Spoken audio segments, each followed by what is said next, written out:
Good evening दोस्तों। आज हम आप सबको संख्याओं के बारे में बताएंगे, यानी कितने संख्याएं होती हैं।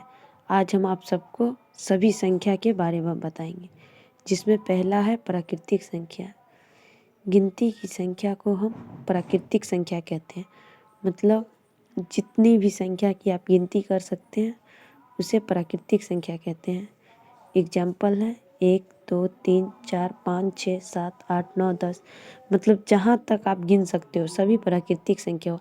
अब ऐसा तो नहीं है कि हम जहाँ तक गिन सकते हो वहाँ तक कॉपी पर लिख दें, इसलिए हम एग्जाम्पल में लिखिए 1 2 3 4 अनंत तक। अनंत तक का मतलब हुआ अनगिनित। जहाँ तक संख्या होती है सभी प्राकृतिक संख्या। दूसरा है पूर्ण संख्या। तो पूर्ण संख्या वही होती है जो प्राकृतिक संख्या होती है, पर प्राकृतिक संख्या में शून्य नहीं लगता, पर पूर्ण संख्या में शून्य लग जाती है। जैसे एग्जाम्पल देख लीजिए दूसरा का 0 1 2 3 4 5। मतलब अगर प्राकृतिक संख्या में ही शून्य लगा दिया जाए तो पूर्ण संख्या हो जाती है। और तीसरा है पूर्णांक।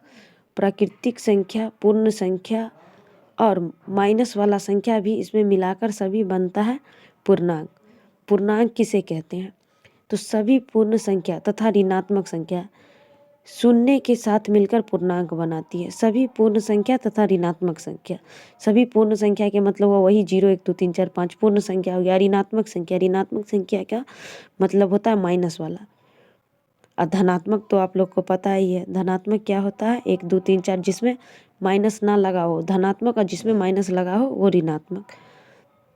तो इसलिए इसका एग्जाम्पल हो जाएगा -4 -3 -2 -1 0 1 2 3 4 5 अनंत तक। अब जितना है उतना तो हम गिन नहीं सकते, इसलिए अनंत तक लिख दिए हैं। इसका मतलब हुआ अनगिनित। चौथा है अभाज्य संख्या। अभाज्य संख्या क्या होती है? 2 से बड़ी वे प्राकृतिक संख्या जो एक या स्वयं के अलावा किसी और से विभाजित ना हो। मतलब अभाज्य संख्या वो होती है जो 2 से तो बड़ी होती है। 2 से बड़ी वे प्राकृतिक संख्या जो एक या स्वयं के अलावा, या तो वो खुद से कटेगा या तो एक से कटेगा, इसके अलावा किसी और से विभाजित ना हो, उसे अभाज्य संख्या कहते हैं। जैसे 2 3 5 7 11 अनंत तक अनगिनित। पांचवा है भाज्य संख्या। भाज्य संख्या क्या होती है? एक से बड़ी वे प्राकृतिक संख्या। एक से बड़ी वे प्राकृतिक संख्या जो एक या स्वयं के अलावा किसी और से विभाजित हो जाए। मतलब एक से बड़ी वे प्राकृतिक संख्या जो खुद से भी कटे और किसी और से भी कट जाए, वो सब होगा भाज्य संख्या। जैसे हो गया 4 6 8 9 10 15 20 18 16 22 24। सभी कौन सा संख्या हो गया? भाज्य संख्या, क्योंकि ये खुद से भी कटता है, किसी और से भी कटता है और एक से भी कटता है।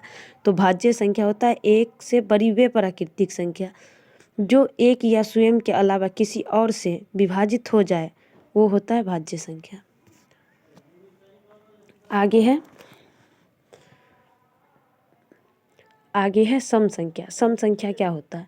सम संख्या जो संख्या 2 से भाग देने पे पूरी पूरी कट जाए, सम संख्या कहलाती है। मतलब जिस संख्या में आप 2 से भाग दोगे और भाग देने पर 2 पूरी पूरी कट जाए, वो होती है सम संख्या। सातवां हो गया विषम संख्या। विषम संख्या क्या होती है? जिस संख्या में आप 2 से भाग देंगे और पूरा पूरा ना कटे, कुछ शेषफल बच जाए, वो होता है विषम संख्या। जैसे हो गया 3 5। इस सब में आप अगर 2 से भाग दोगे तो पूरी पूरी नहीं कटेगा, कुछ ना कुछ शेष बचिए जाएगा। अब विषम संख्या का परिभाषा ही है जो संख्या में 2 से भाग देने पर पूरी पूरी ना कटे, वो होता है विषम संख्या। जैसे आप एग्जाम्पल देख लीजिए 3 5 7 9 11, ये सब हो गया विषम संख्या और अनंत तक। आठवां है परिमेय संख्या। परिमेय संख्या क्या होती है?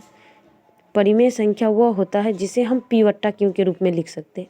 p बट्टा q के मतलब जिसे हम बट्टा में लिख सकते हैं। बट्टा जैसे 0 भी परिमेय संख्या का है कि हम 0 के नीचे कुछ भी लगा सकते हैं, 1 2 3 4 5 6 7 कुछ भी लगा सकते हैं, इसलिए 0 भी एक परिमेय संख्या है।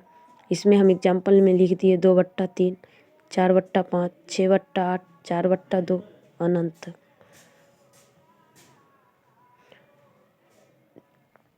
नौवां है अपरिमेय संख्या। अपरिमेय संख्या क्या होती है?